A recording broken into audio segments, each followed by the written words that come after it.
Assalamualaikum warahmatullahi wabarakatuh. Alhamdulillah pada kesempatan minggu ini saya dapat mengajar kembali mata kuliah Proses Manufaktur 2. Untuk minggu ini materi yang akan saya sampaikan yakni tentang teknologi pemrosesan plastik. Nah, jadi seperti yang kalian ketahui, plastik itu adalah bahan yang sangat familiar di kehidupan sehari-hari kalian. Jadi bisa kalian temui misalkan di bodi kendaraan, kemudian tepak makan. Nah, lalu peralatan makan kalian mulai dari sendok, gelas, piring, bahkan meja dan kursi itu juga ada yang terbuat dari plastik. Sehingga banyak sekali hal yang yang dapat dipergunakan dengan bahan plastik. Nah, untuk itu kita perlu untuk mengetahui bagaimana pemrosesan dari plastik tersebut hingga menjadi barang-barang yang biasa kita pakai. Jadi ada dua jenis plastik, yakni ada termoplastik dan termosetting. Di mana untuk termoplastik sendiri, itu dia dapat dikerjakan dengan berbagai macam proses, yakni mulai dari proses pemesinan, pengelasan, pengeleman, pengerolan, ekstrusi, injeksi, cetak tiup, termoforming, pengerjaan dengan penambahan penguat serat, rotate casting atau rotate molding, expanding forming, spinning, dan blow film. Nah, nanti akan saya jelaskan satu-satu proses tersebut itu apa saja. Yang pertama yakni proses pengerjaan pemesinan, yakni pada prinsipnya proses pengerjaan plastik itu dapat dikerjakan pula oleh proses pemesinan dengan mesin yang sama seperti yang dipergunakan untuk pemesinan di logam dan kayu. Hanya yang perlu diperhatikan yakni terkait dengan alat potongnya saja. Karena plastik itu kan sensitif terhadap panas logam. Nah, sehingga jika temperatur pahat potongnya itu nanti naik, bisa jadi hasil dari proses pemesinannya itu jadi kurang bagus atau kurang detail. Atau bahkan dimensinya itu enggak sesuai dengan yang kita harapkan. Sehingga perlu dijaga temperatur konstan atau juga perlu supaya temperaturnya itu enggak naik lah pada saat pemrosesan pemesinan. Nah, contoh pengerjaan pemesinan yang bisa dipakai di plastik itu hampir semua proses pemesinan yang biasa dipakai di logam dan kayu itu juga bisa dilakukan di plastik seperti menggores dan memotong, kikir, bor, gaji, pembuatan ulir, gerindra, bubut, fris, ya. Jadi hampir semua bisa dikerjakan dengan material plastik. Nah, ini contoh proses pengerjaan pemesinan yang pakai bahan dasar plastik. Jadi ini plastik yang digunakan yakni plastik POM. Nah, ini biasa kalian temukan kalau kalian dari SMK, kemudian belajar CNC. Nah, kalian pasti pakai POM ini, atau bisa juga biasanya pakai PVC juga. Nah, itu digunakan untuk pelatihan pada proses CNC. Tapi di industri model-model seperti ini itu juga dipakai. Contohnya biasanya untuk landasan mesin roll, ya itu kan tengahnya itu ada yang pakai POM ini sebagai landasan roll. Nah, sehingga untuk membentuk menjadi dimensi yang kita inginkan, nah tentunya diproses dengan pemesinan bubut biasa atau bisa juga pakai CNC. Nah, bisa kalian lihat bahwasanya untuk menjaga supaya temperatur pahatnya tidak naik, maka dia terus-terusan dikasih pelumas di sini. Nah, jadi pelumasnya itu pakai bromus. Nah, supaya temperatur dari pahat potongnya ini tidak naik. Selanjutnya yakni pengelasan. Jadi pada prinsipnya hanya termoplastik yang dapat dilas. Nah, itu pun dilas dengan bahan yang sama. Jadi pas pengelasan ini sebenarnya hampir serupa dengan proses pengelasan pada logam, hanya bedanya yang dilas dan pakan lasnya itu terbuat dari plastik. Bedanya hanya di situ.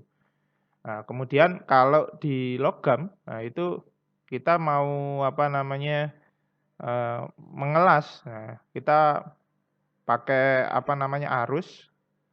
Nah, di sini juga sama kita juga pakai arus, cuma arusnya itu bukan untuk mengalirkan ke base metal dan elektroda. Kalau di logam kan biasanya kita seperti itu. Jadi base metalnya harus dialiri listrik, elektrodanya juga sama. Kalau itu las listrik, kalau itu asetilin, nah kita hanya perlu melelehkan antara base metal dan elektroda. Nah, kalau di plastik prinsipnya sama dengan asetilin. Jadi bagaimana caranya kita melelehkan base plastik dan plastik pengisinya supaya bisa terdifusi. Nanti prosesnya akan saya jelaskan di video. Nah, kenapa elektroda pekan lasnya itu harus bahan yang sama, jadi sama-sama plastik? Dikarenakan jenis plastik itu punya berat molekul yang berbeda dengan logam maupun material yang lain.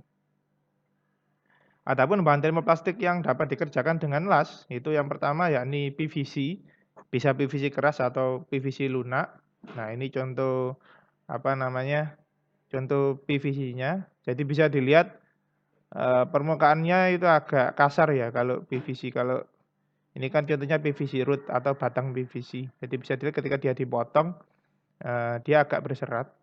Kemudian ada HDPE dan LDPE. Jadi HDPE itu high density polyethylene, kalau LDPE itu low density polyethylene.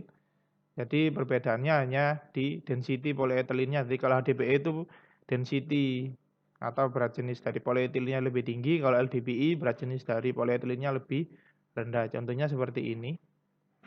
Nah, jadi dia permukaannya dia cenderung butek tapi agak bening ya. Kalau plastik biasanya membedakannya itu dengan coloring ya, dengan warnanya. Nah, biasanya kalau plastik yang digunakan untuk food grade atau untuk makanan biasanya dia punya tekstur itu bening. Dan kalau dipotong itu kayak kaca. Nah, kalau HDPE dan LDPE ini biasanya untuk bahan-bahan biasanya untuk pajangan. Nah, itu kayak kursi itu. Nah, kalau barang-barang yang tidak fruit grade itu pakai HDPE dan LDPE. Ada juga sen. Nah, sen ini biasanya digunakan untuk gelas. Jadi gelas-gelas plastik, botol plastik, galon plastik. Nah, jadi barang-barang yang berhubungan dengan dengan minuman. Nah, yang tidak terkena panas ya. Nah, itu biasanya pakai sen. Kemudian ada ABS. Nah, bisa dilihat kalau ABS, dia teksturnya dia lebih butek dan agak jelek ya teksturnya. Nah, biasanya ABS ini banyak digunakan untuk mainan. Jadi mainan-mainan plastik itu biasanya pakai ABS. Kemudian ada POM. Nah, POM ini yang biasanya digunakan di latihan bubut ya, itu biasanya pakai POM. Nah, kemudian ada PC. Nah, PC ini dia cenderung bening. Nah, ini biasanya juga digunakan untuk plastik makanan. Kemudian ada PMMA, itu juga sama, dia juga bening juga. Nah, biasanya digunakan untuk makanan juga. Nah, ini contoh proses pengelasan dengan plastik.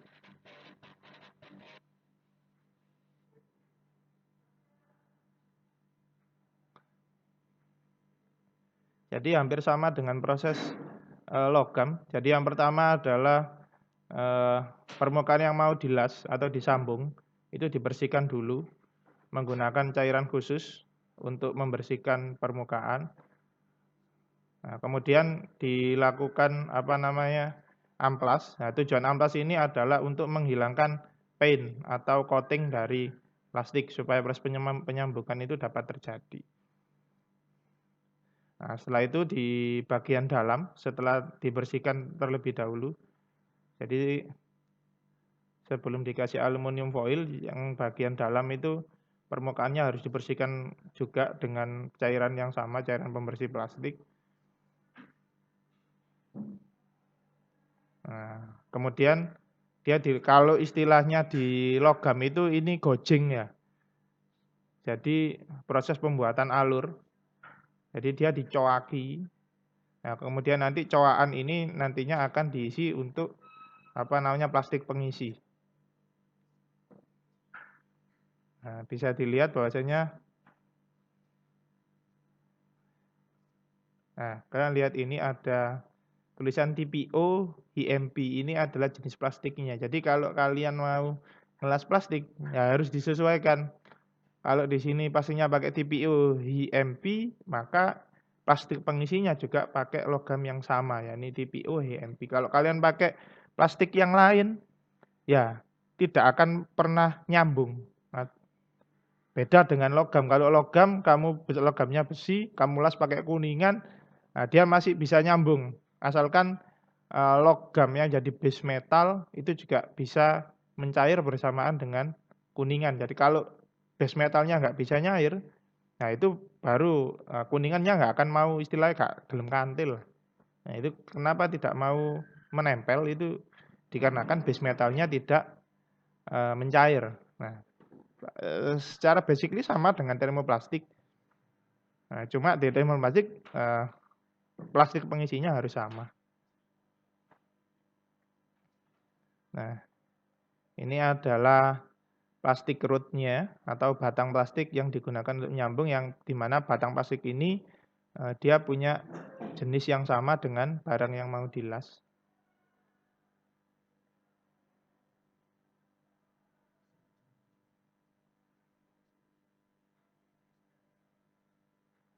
Nah, bisa dilihat ini adalah suhu yang nanti akan diaplikasikan untuk melelehkan plastiknya.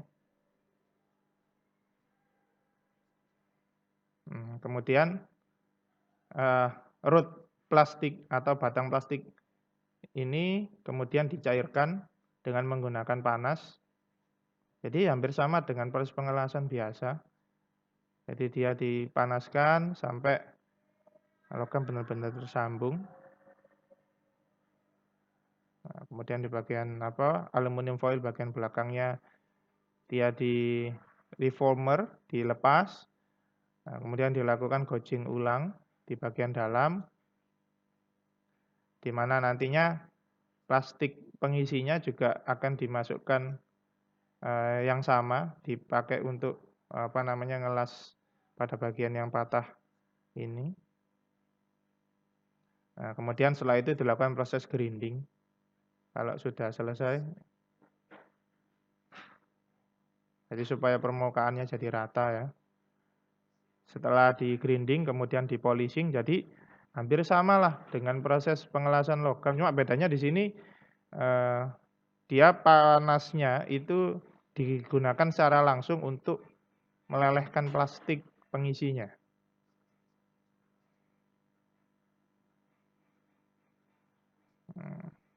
Kemudian dikasih lagi.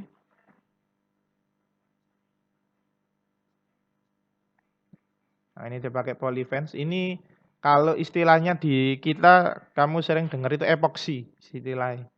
Jadi hampir sama. Jadi setelah tadi selesai disambung, nah, kemudian dilakukan epoksi. Nah, gunanya adalah untuk meratakan bagian yang tadi setelah disambung dengan pengelasan plastik, kemudian di di polishing, baru dicat.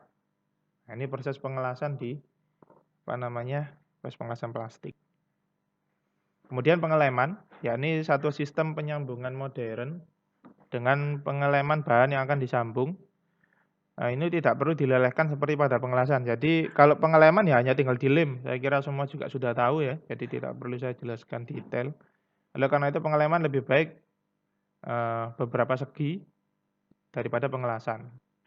Jadi contoh proses pengeleman ya seperti banyak kalian tahu dan mungkin sering kalian pakai. Kemudian selanjutnya yakni pengerolan atau calendering, yakni sebuah proses di mana lembaran-lembaran dari material termoplastik dibuat dengan cara melewatkan polimer halus yang dipanaskan di antara dua buah roll atau lebih. Jadi polimer halusnya ini nanti dipanasi terlebih dahulu, kemudian baru dilewatkan roll. Jadi dia dibiarkan tidak mencair tapi melunak. Nah, contoh proses ini yakni pembuatan lembaran untuk jas hujan, lembaran plastik untuk alas tidur bayi, lembaran plastik yang digunakan di rumah-rumah maupun cover sheet plastik itu biasanya pakai metode ini. Nah, ini contoh proses pengerolan. Jadi dari extruder atau mesin extruder kemudian dia dilewatkan di roll yang berputar. Jadi dia keluar dari sini dia tidak berbentuk cairan tapi berbentuk polimer lunak. Jadi kayak kalau diibaratkan itu seperti malam gitu. Kalau kamu pernah mainan malam ya jadi kempel-kempel gitu. Kemudian dilewatkan di roll. Kemudian di rolling sampai akhirnya dia nanti digulung. Nah, ini contoh prosesnya. Saya ambilkan di video. Nah, jadi bisa dilihat ini adalah polimer lunak tadi. Jadi polimer lunak ini dalam keadaan panas ya, tapi dia tidak cair.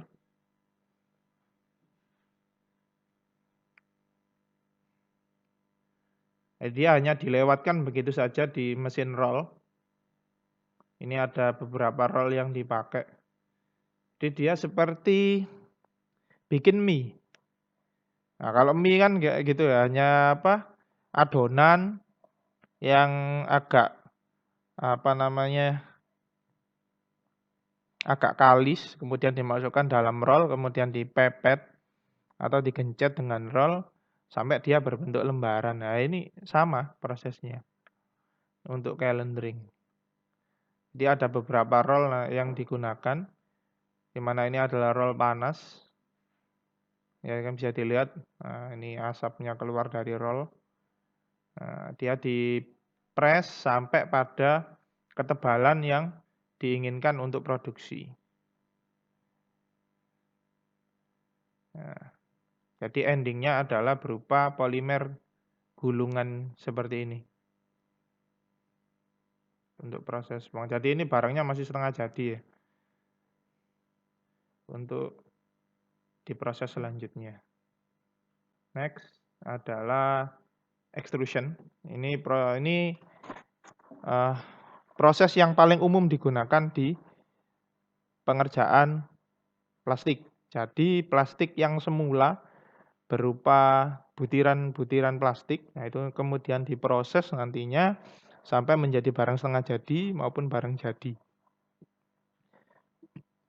Jadi extrusion molding yakni suatu proses pembuatan plastik yang berbentuk profil atau bentukan yang sama dengan ukuran panjang yang cukup besar. Jadi prosesnya yakni bahan ekstrusi yang berbentuk pelet atau butiran atau serbuk itu ditempatkan dalam sebuah hopper kemudian masuk ke dalam barrel extruder. Jadi dia masuk ke dalam hopper sini. Kemudian dari hopper dia akan masuk ke barrel extruder. Nah, ini barrel extruder ini.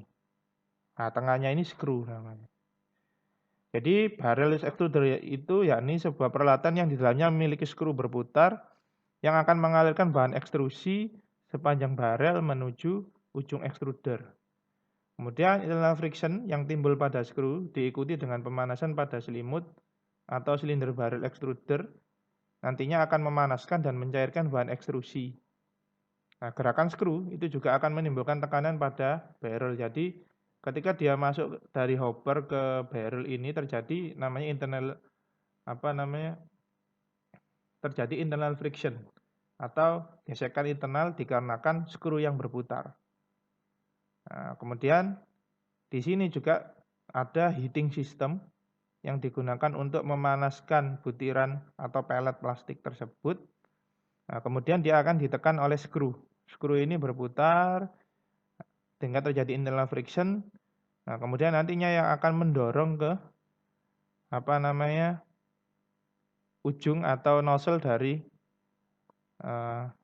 extrudernya. Kemudian material termoplastik yang dipanaskan sampai cair dalam kondisi plastis, diekstruksikan secara kontinu melalui lubang cetakan. Jadi ini lubang cetakannya. Nah, kemudian lubang cetakan ini nanti di sini ada di atau ada cetakan. Nah, D-nya itu bisa macam-macam tergantung kita mau bikinnya apa. Kalau misalkan bikinnya itu blade atau baling-baling kipas angin misalkan, berarti D-nya atau cetakannya itu berbentuk baling-baling kipas angin. Nah, kemudian ada di dalam D itu ada unit penekan yang nantinya akan mendorong bahan keluar dari D atau keluar dari cetakan. Produk kemudian didinginkan dan dikontrol bentuknya, karena tentunya setelah dia dingin kan terjadi penyusutan, maka dia harus segera didinginkan supaya tidak terlalu kalau dia karena tadi plastik itu sangat sensitif terhadap suhu tinggi. Jadi jika tidak didinginkan segera maka bentuknya itu tidak dapat dikontrol. Nah, skru dalam bahan extruder itu punya 3 bagian yang berbeda. Jadi ada bagian feed section atau bagian pemakanan, karena dia tugasnya adalah mengambil butiran pelet plastik dari hopper. Kemudian ada compression section. Nah, ini nanti bagian yang nantinya akan menekan. Nah, kemudian ada metering section. Nah, ini nanti yang akan bertugas mengontrol masuknya plastik ke nozzle di ujung dari barrel. Jadi bisa dilihat ini ada 2 contoh tipe skru, di mana yang A ini adalah tipe skru pada pengerjaan polietilin. Jadi bisa dilihat bentuk skrunya dari feed section-nya itu dia berbentuk datar, kemudian compression skrunya itu dia berbentuk membesar, dan di metering skru dia sudah berbentuk datar, tapi bisa dilihat bahwasanya tinggi dari skrunya itu agak lebih pendek daripada di bagian feed section. Sedangkan di compression screw dia punya 2 bentuk atau 2 tipe gigi skru. Jadi ada gigi skru yang tinggi dan ada gigi skru yang rendah. Jadi dia di compression screw ini peralihan dari gigi skru tinggi ke gigi skru rendah. Begitupun di tipe nilon. Prinsipnya sama, di mana di feed section itu skrunya lebih tinggi daripada di metering section. Sedangkan di compression section sama prinsipnya, yakni gigi pada compression section itu dia punya 2 bagian, yakni gigi skru yang tinggi dan gigi skru yang rendah. Jadi fungsi bagian-bagian tersebut di feed section dia memindahkan pelet plastik dari hopper dan juga sebagai pemanasan awal. Di compression section, nah ini nanti polimer akan diubah menjadi cair, kemudian udara yang terperangkap akan diekstraksi, lalu material dikompresi untuk masuk ke metering section, di mana di metering section ini cairan menjadi homogen dan tekanan yang terjadi mendorong material mengalir melalui lubang cetakan. Jadi nanti akan masuk ke nozzle barrel, lalu masuk ke D atau cetakan. Nah, ini konfigurasi cetakan dari ekstrusi. Jadi yang ini modelnya untuk extruder, profilnya itu bentuknya dia root atau batang. Jadi extruder D-nya bentuknya kayak gini, tengahnya lubang. Nah, karena dia menginginkan ujungnya ini berbentuk batang. Jadi di sini ini extruder barrel, kemudian ini ada screen pack. Jadi ini dari ujung tadi extruder dia masuk sini, kemudian ada breaker plate atau dia nanti plat yang digunakan untuk membatasi aliran atau melting flow atau plastik yang meleleh dari extruder. Kemudian nanti masuk ke converging di interest. Jadi ini dia nanti akan masuk menyusut, kemudian masuk ke D atau cetakan, sehingga dia nanti cetakannya penampangnya berbentuk seperti ini. Kemudian selanjutnya jika modelnya hulu, maka bisa dilihat bahwasanya cetakannya ya hulu juga. Jadi dia punya tengahan padat. Nah, kemudian meltingnya, flat flow-nya itu nanti akan keluar di sini. Nah, masuk di sini, atas bawah ya. Nah, sehingga hasil akhirnya adalah bentuk root atau batang tapi hulu, batang lubang tengah. Nah, kemudian, nah ini sama untuk profil hulunya ya. Jadi kalau profil hulu bisa dilihat tengahnya itu ada manrel. Manrel ini yang menyebabkan hasil dari cetakan plastiknya itu dia lubang di tengah karena ada manrel di bagian tengah D atau cetakan.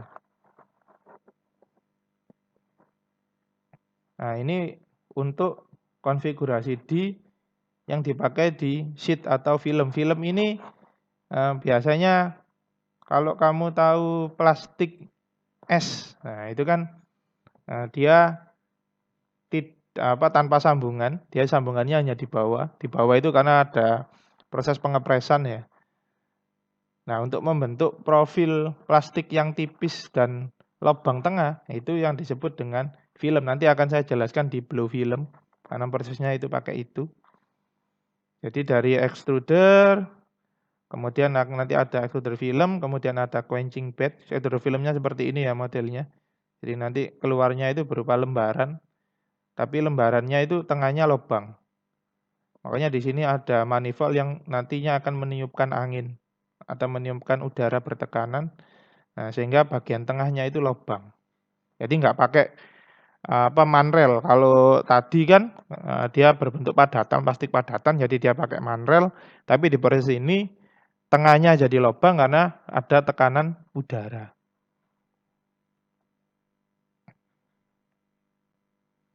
Kemudian ada konfigurasi D yang untuk wire and cable coating. Jadi untuk proses coating atau pelapisan kabel. Jadi kalau kalian melihat kabel itu kan selubungnya itu terbuat dari plastik. Nah, ini caranya seperti ini. Jadi wire-nya itu sudah ada di tengah dari jadi di dalam cetakan itu sudah ada wire-nya. Sehingga ketika melting flow-nya atau plastik yang leleh itu ditekan ke dalam dia keluar sudah melapisi dari wire atau kawat. Jadi kawatnya ini sudah masuk di tengah-tengahnya sehingga keluar dia sudah berbentuk kabel. Proses lebih jelasnya bisa dilihat di gambar yang sebelah kanan. Jadi wire-nya ini dia sudah ada di tengah D-nya. Nah, kemudian ini plastik yang keluar dari extruder, kemudian langsung masuk ke dalam D atau cetakan.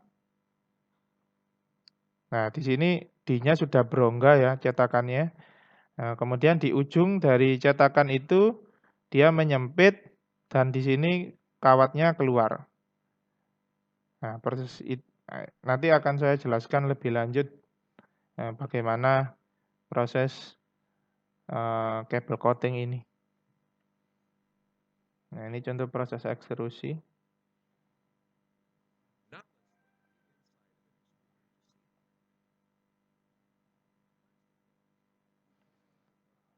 Jadi plastik raw materialnya itu nanti akan turun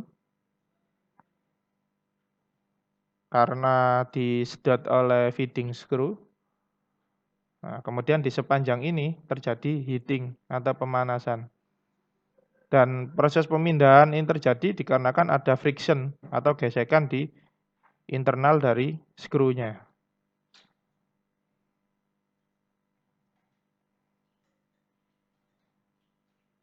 Nah, kemudian plastik ini akan didorong keluar ke cetakan.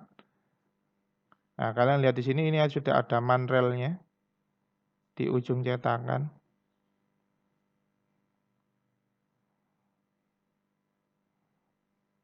Jadi di sini screen pack-nya. Ini nanti yang akan mengatur yang mengatur keluarnya melting plastik dari extruder, di mana di ujungnya di breaker plate itu dia berbentuk seperti sarang semut seperti ini, di mana nanti plastik akan keluar dari dalam sini.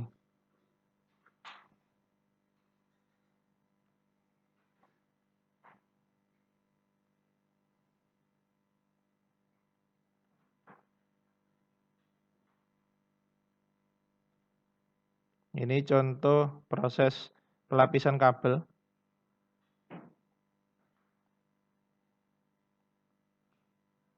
Jadi bisa dilihat, biasanya kabel listrik itu kan dia berada di dalam plastik seperti ini.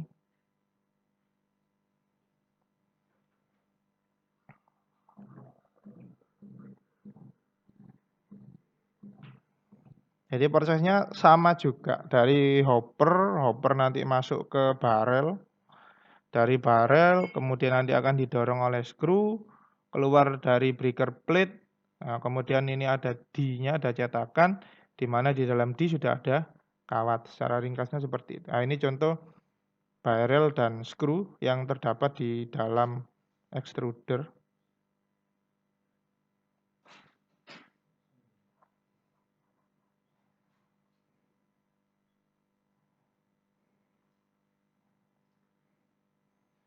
Nah, ini proses yang terjadi di dalam cetakan D-nya. Jadi bisa dilihat wire kawat itu sudah berada di dalam D. Nah, kemudian aliran dari melting plastiknya itu dialirkan keluar sehingga dia sudah menyelubungi dari kawat.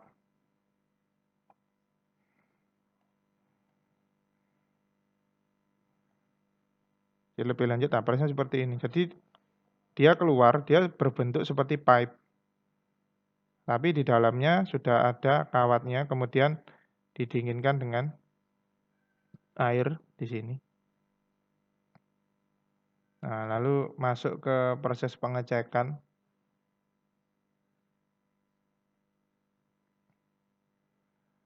Di mana di proses ini dia nanti akan ngecek apakah kabel itu ada cacat atau defect. Itu misalkan tidak sempurnanya kabel terisoling atau terisolasi atau terselubung lah bahasa ini.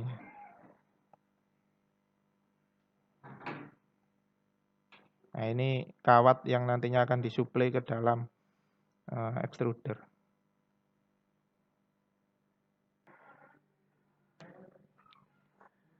Oke, selanjutnya ini contoh produk yang dihasilkan oleh proses ekstrusi. Jadi ada pipa, batang, cetakan batang ekstrusi, kanvas, kemudian rem, roda gigi plastik ya tentunya. Kemudian ada tangki air, profil U, profil L, rangka pintu, dan banyak lagi yang bisa dihasilkan oleh proses ekstrusi. Jadi proses ekstrusi ini sebenarnya adalah pangkal atau proses utama pada pemrosesan plastik. Nah, itu pakai ekstrusi. Jadi seperti tadi calendering. Nah, calendering itu sebelum proses calendering untuk pemrosesan dari biji plastik, ya itu pakai ekstrusi dulu. Nah, kemudian keluar, baru nanti hasil dari ekstrusi kemudian di roll. Contohnya tadi. Di awal mulanya adalah proses ekstrusi, jadi sama saja. Jadi ini tiap prosesnya hampir berkaitan. Nah, cuma nanti after prosesnya saja yang mungkin agak beda.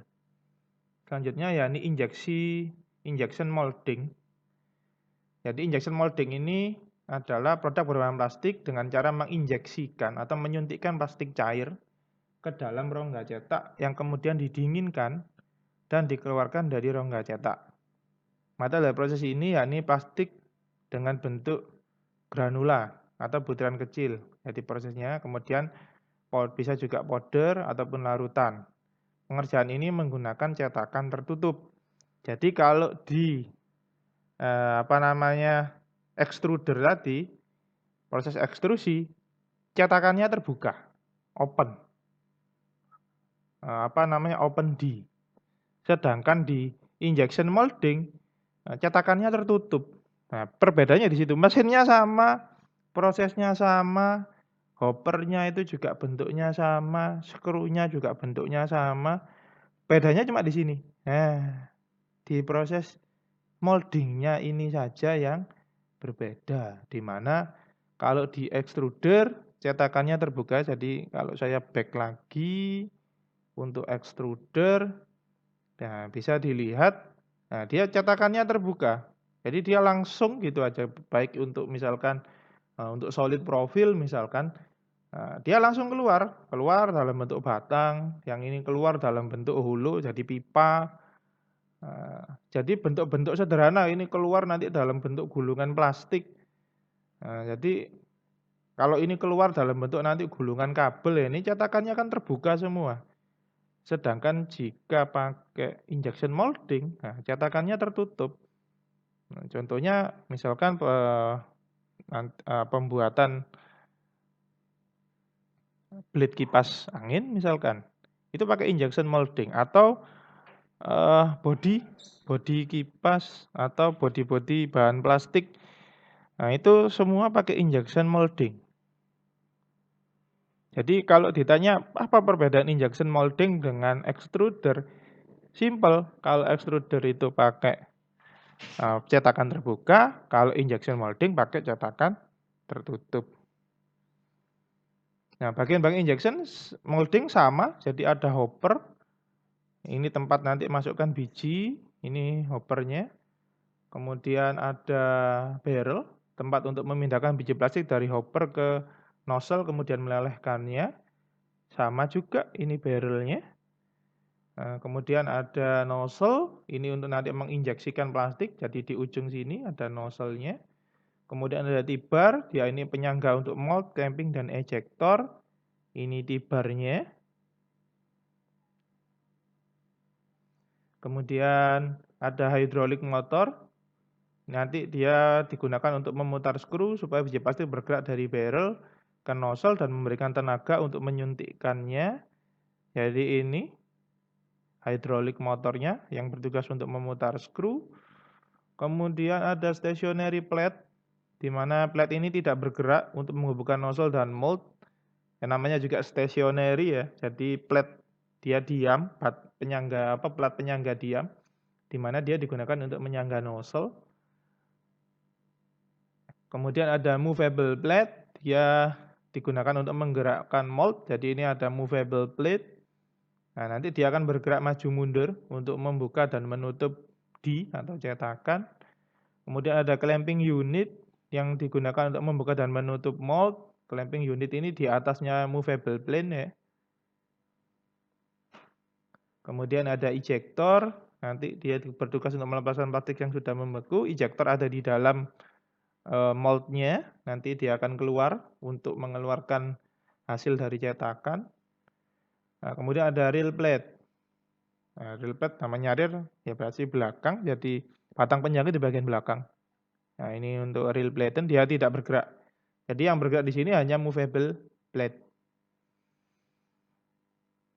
Nah, kemudian untuk sistem ejektornya sendiri bisa dilihat. Jadi ini ada di dalam moldnya. Jadi dia berbentuk seperti pins. Jadi ada ejector pins. Di mana kalau movable plate-nya itu terbuka, maka ejector pin-nya akan otomatis maju. Dan ketika dia menutup, ejector pin-nya akan mundur. Jadi bentuk sederhana sistem ejektornya bisa dilihat seperti ini. Jadi ketika movable plate-nya itu maju, maka ejector pin-nya otomatis mundur. Dan ketika movable plate-nya mundur, membuka, maka ejector pin akan maju dan mengeluarkan barang yang diinjeksikan tadi, yang dicetak. Nah, kemudian jadi untuk injection molding sendiri itu ada 2 cara, yakni ada yang pakai hydraulic plunger dan rotating screw extruder.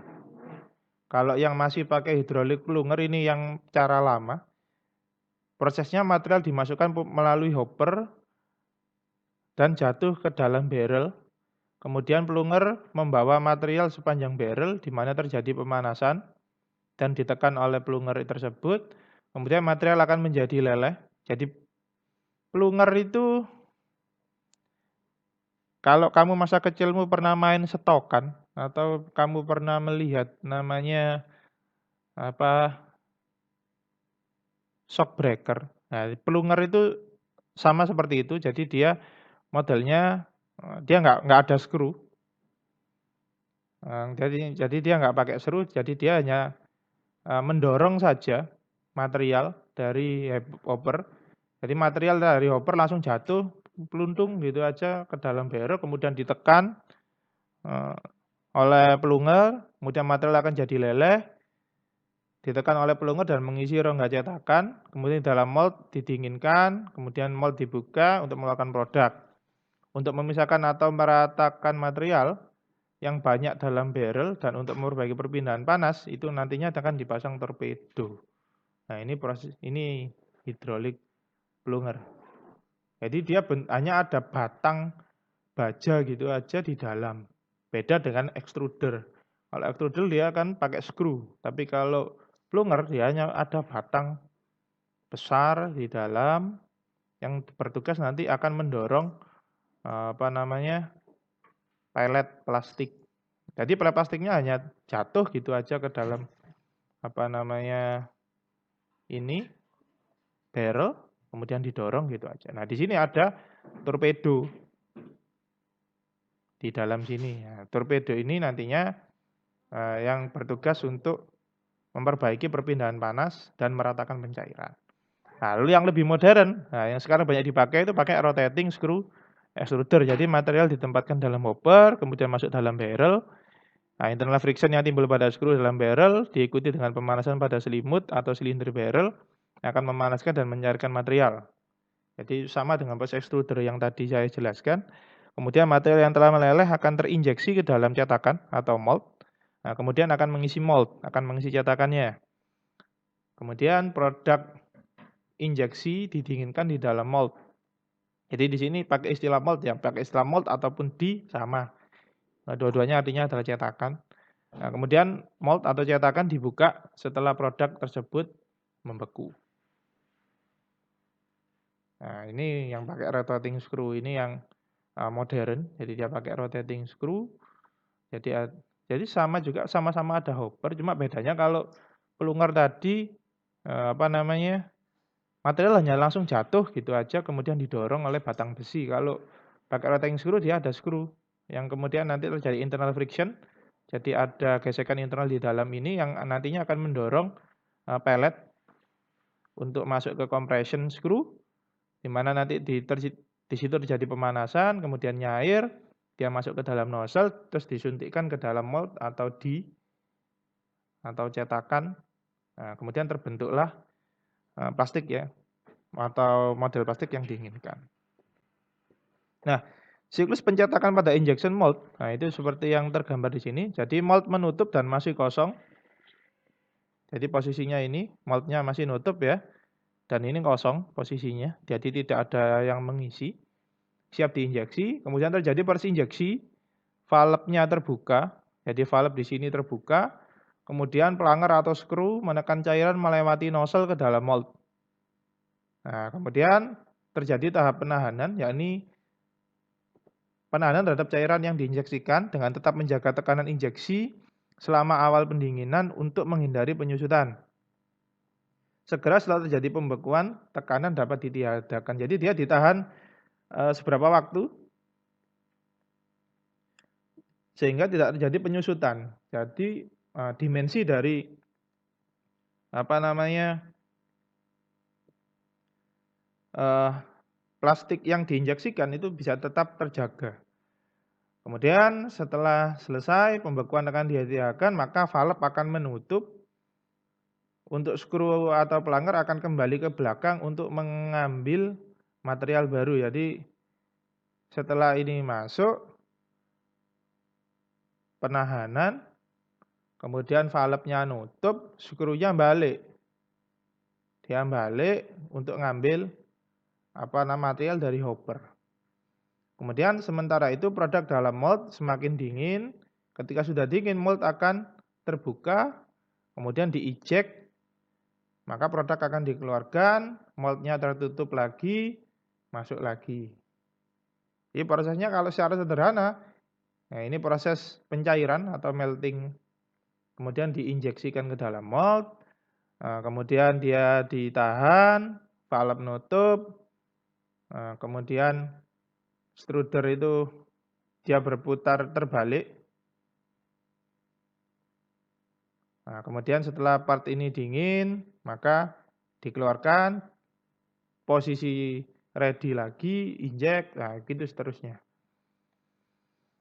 Ini contoh proses injection molding.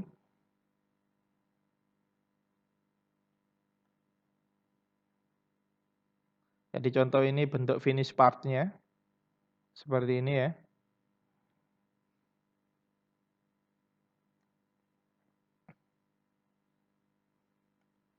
Jadi ini injection. Jadi ini plat yang bergerak maju mundur. Nah, kemudian ini ejectornya. Jadi ketika dia bergerak mundur untuk membuka, ejector akan maju dan mengeluarkan bentuk hasil cetakan. Ini contoh mesin injection moldingnya.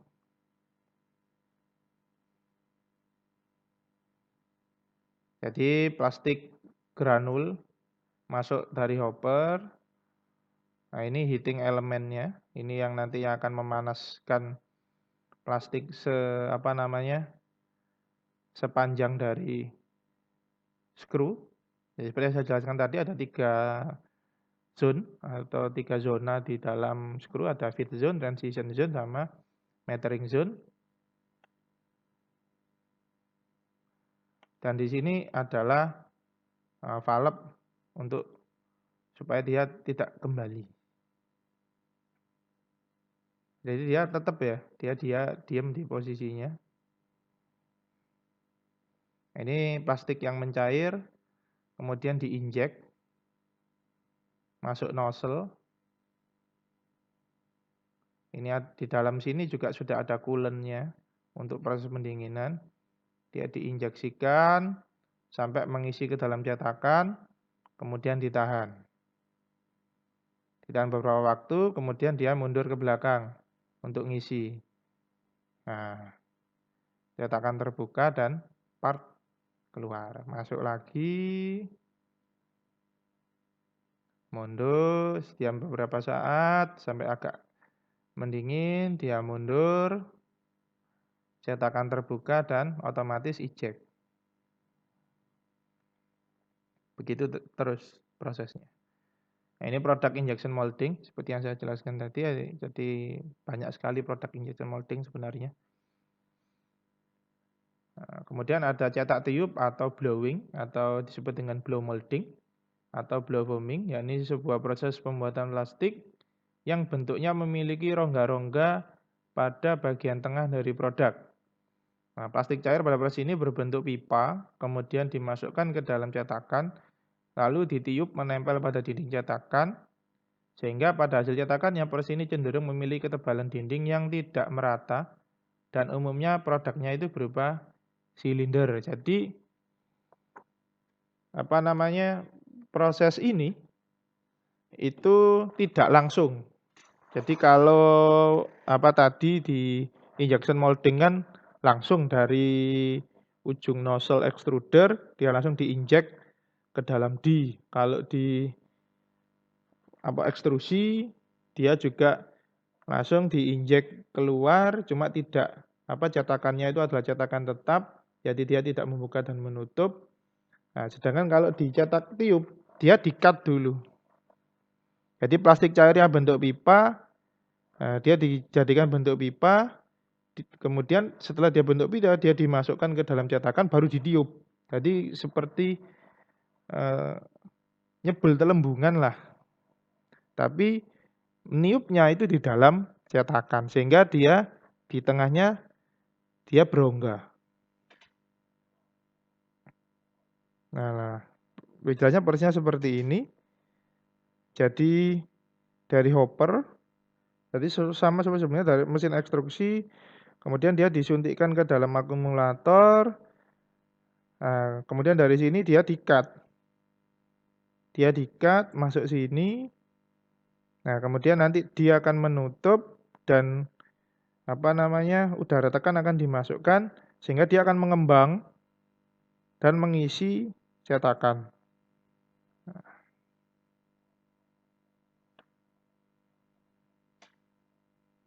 Prinsipnya, Jadi sebuah semi molten tube atau plastik yang berbentuk pipa tadi, dia disebut juga dengan perisson. Kemudian perisson ini nantinya akan diklem di antara dua belahan dari mold. Nah, lalu kemudian diberikan hembusan udara ke dalam perisson, sehingga perisson akan memenuhi atau mengikuti bentuk dari mold tersebut. Kemudian permukaan mold didinginkan sehingga terjadi pembukaan pada produk dengan tetap diberikan hembusan udara. Nah, setelah itu selesai, produk jadi dingin, kemudian produk dikeluarkan dari molding. Jadi prosesnya seperti ini. Jadi ini yang disebut dengan perisson. Jadi dia berbentuk seperti pipa dan dia berongga di dalamnya. Kemudian nanti dia ditiup sampai dia berbentuk seperti mengikuti bentuk dari cetakan. Nah, seperti ini. Jadi setelah tadi dia berbentuk seperti perisson ini, kemudian dia ditiup hingga dia mengisi dengan udara bertekanan ya, mengisi cetakan dan di dalamnya tetap berongga.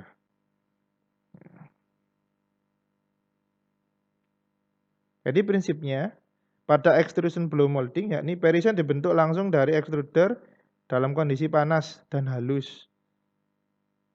Nah, seperti ini. Ada juga kalau di injection blow molding, maka tube dibentuk sebagai preform atau bentuk awal atau mentah dengan injection molding, kemudian dipanaskan ulang pada temperatur blowing untuk diberikan hembusan. Kalau yang extrusion blowing kan seperti ini.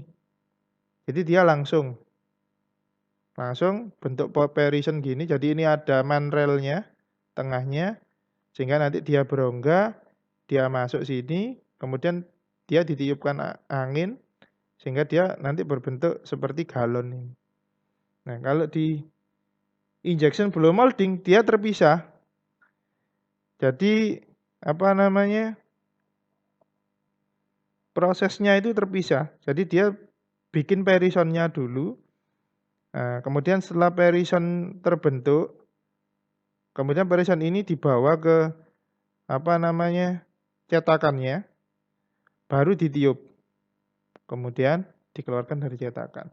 Jadi kalau yang pakai extrusion blow molding ini langsung ya, tapi kalau injection blow molding nggak langsung.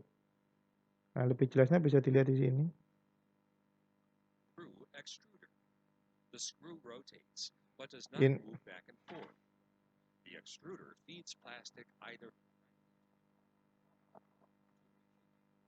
Jadi bisa dilihat kalau dari injection extruder dia langsung. Jadi dia langsung di sini.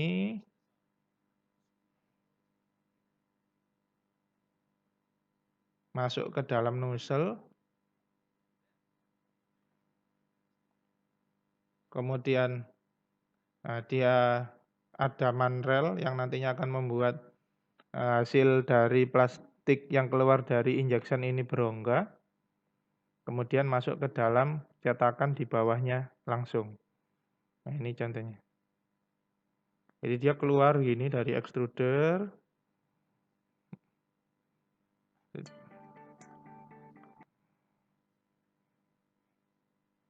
Nah, kemudian dia dipres dan ditiupkan.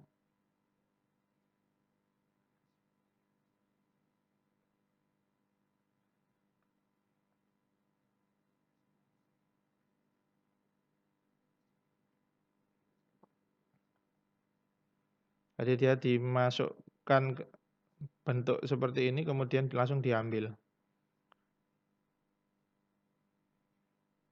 Masuk cetakan, langsung dipotong, kemudian baru ditiup.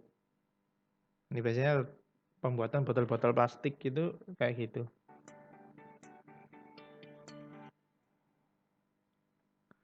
Nah, kalau ini injection blowing, jadi bisa dilihat bahwasanya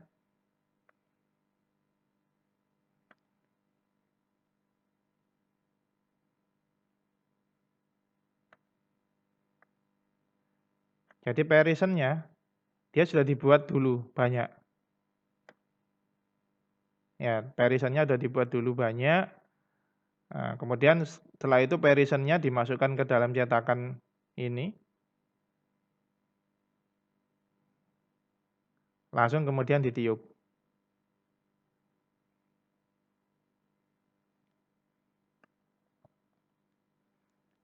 Jadi perbedaan dari blow, extrusion blow dengan injection blow. Jadi kalau extrusion blow itu dia langsung eksekusi di bawahnya injection molding. Di bawahnya extrusion molding. Tapi kalau di injection blow molding dia terpisah. Jadi bikin perisennya dulu, kemudian baru ditiup di mesin yang terpisah. Nah, ini produk cetak tiup atau blowing dari termoplastik. Bisa dilihat berbagai macam botol. Nah, itu semua dibuat dengan proses cetak tiup atau blowing. Oke, selanjutnya yakni thermoforming atau vacuum forming. Yakni memberikan pemanasan sebuah termoplastik sheet, jadi sebuah termoplastik lembaran sampai lunak, kemudian menekan material panas dan lunak tersebut pada kontur mold secara mekanik, lalu dengan tekanan udara atau tekanan vakum. Kemudian diberikan penahanan pada mold dan didinginkan, sehingga plastik akan membentuk sesuai dengan kontur pada mold. Tooling untuk proses ini adalah yang paling murah dibandingkan dengan proses plastik yang lain. Proses ini juga dapat menampung bagian lembaran yang sangat besar serta bagian-bagian kecil. Perbedaan utama proses termoforming dengan proses lain yakni material termoplastiknya itu dipanaskan tidak sampai mencair, hanya sampai kondisi lunak. Kemudian tekanan yang digunakan pun untuk membentuk itu rendah. Jadi kalau yang lain itu kan dari biji plastik, kemudian masuk extruder, baru di melting, dicairkan, kemudian dimasukkan ke dalam cetakan. Nah, kalau di thermoforming ini enggak. Jadi termoplastiknya itu sudah berbentuk thermoplastik sheet. Kita tinggal memanaskannya saja tapi enggak sampai mencair. Nah, kemudian pada kondisi lunak tersebut dia ditempatkan di dalam die atau cetakan, kemudian diberikan tekanan udara atau tekanan vakum. Nah, sampai dia berbentuk seperti bentuk dari cetakannya. Nah, bagian-bagian dari proses thermoforming ini, yang pertama yakni clamping, yakni frame penjepit yang memastikan lembaran plastik itu dipegang dengan kuat di posisinya selama proses pembentukan. Itu untuk clamping. Sedangkan selanjutnya yakni heating. Jadi radiasi panas itu biasanya digunakan untuk memanaskan lembaran yang telah diposisikan di atas lubang mesin vacuum forming. Untuk lembaran yang lebih tebal, kedua permukaan perlu dipanaskan sehingga mesin yang lebih canggih memungkinkan untuk melakukan hal tersebut. Pemanasan bergerak ke posisi bawah dan atas dari sheet tersebut. Kemudian selanjutnya yakni pre-stretch. Jadi proses peregangan sebelum proses vakum. Ini dipergunakan untuk mencapai ketebalan dinding yang merata. Udara dimasukkan untuk meniup gelembung kecil, kemudian cetakan dinaikkan ke sheet yang sudah diregangkan. Selanjutnya yakni vakum. Jadi vakum itu nanti akan diaplikasikan ke dalam die atau cetakan. Kemudian sheet-nya itu ditarik di dalam pusat kontak dengan cetakan dan bentuk detail cetakan nantinya akan didapatkan. Kemudian ada plak asis. Jadi nanti ada batang yang digunakan untuk penarikan yang dalam. Jadi plak atas dapat digunakan untuk mendorong bahan ke dalam cetakan selama proses pembentukan. Kemudian selanjutnya adalah cooling dan release. Jadi bahan tersebut dibiarkan dingin terlebih dahulu di dalam cetakan, kemudian proses pendinginan dapat dipercepat dengan udara yang dihembuskan atau semprotan air yang halus. Cetakan kemudian dapat dilepaskan dari cetakan dengan memasukkan tekanan udara kecil. Jadi kalau tadi di injection molding itu ada plug release yang digunakan untuk mendorong hasil dari cetakan keluar dari molding.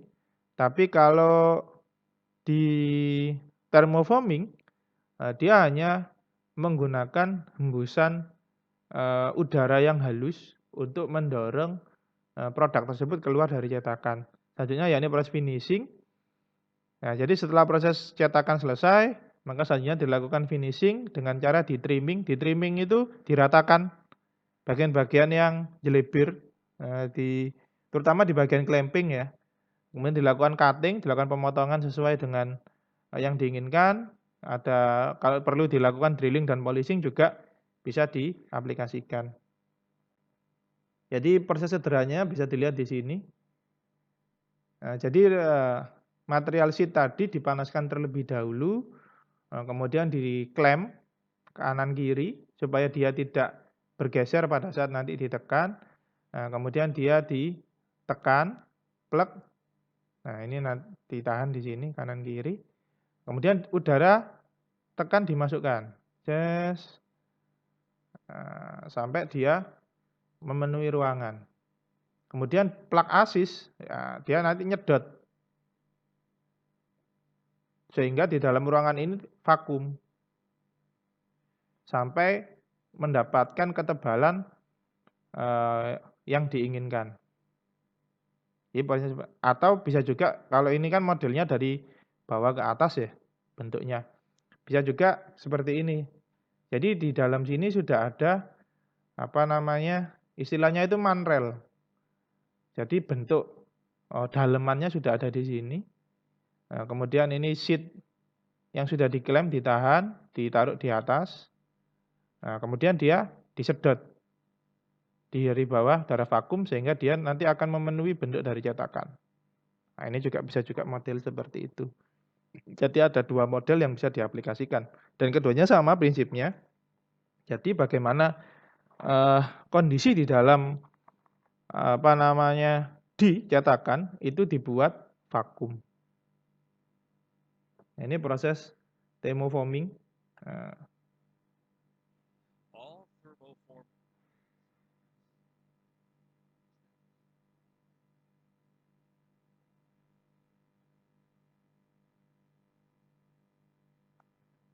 Jadi intinya ada 3 proses ini, yakni loading, jadi proses pengisian, kemudian heat, dipanasi, kemudian terjadi foaming, pembentukan, kemudian didinginkan, kemudian partnya dikeluarkan, lalu selanjutnya di trim untuk finishing. Jadi kalau kita lihat di video, nah ini pengisian.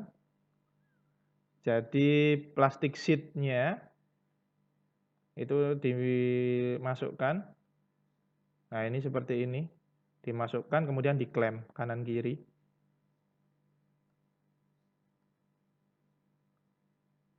Nah ini contoh bentuk D-nya atau bentuk cetakannya. Jadi tengahnya ini sudah berbentuk. Jadi lebih gamblang ya, bisa dilihat di video. Ini sheet-nya. Kemudian dia disedot vakum ini. Sampai dia memenuhi dari D atau cetakan. Nah, ini contoh lagi. Sama, jadi sheet-nya itu diklem dulu kanan kiri. Kemudian disedot oleh udara vakum sampai dia memenuhi dari cetakan.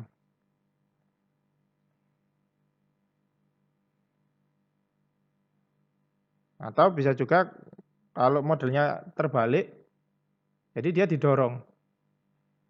Didorong dari bawah, jadi cetakannya itu nanti mendorong plastik sheet ini. Nah, sampai kemudian disedot, divakum. Sehingga dia memenuhi D. Jadi kebalikan dari proses tadi. Kalau tadi kan sheet-nya dibalik kemudian disedot. Kalau ini didorong dulu sampai dia bentuk, kemudian baru dia disedot supaya lembaran ini memenuhi dari D atau cetakan.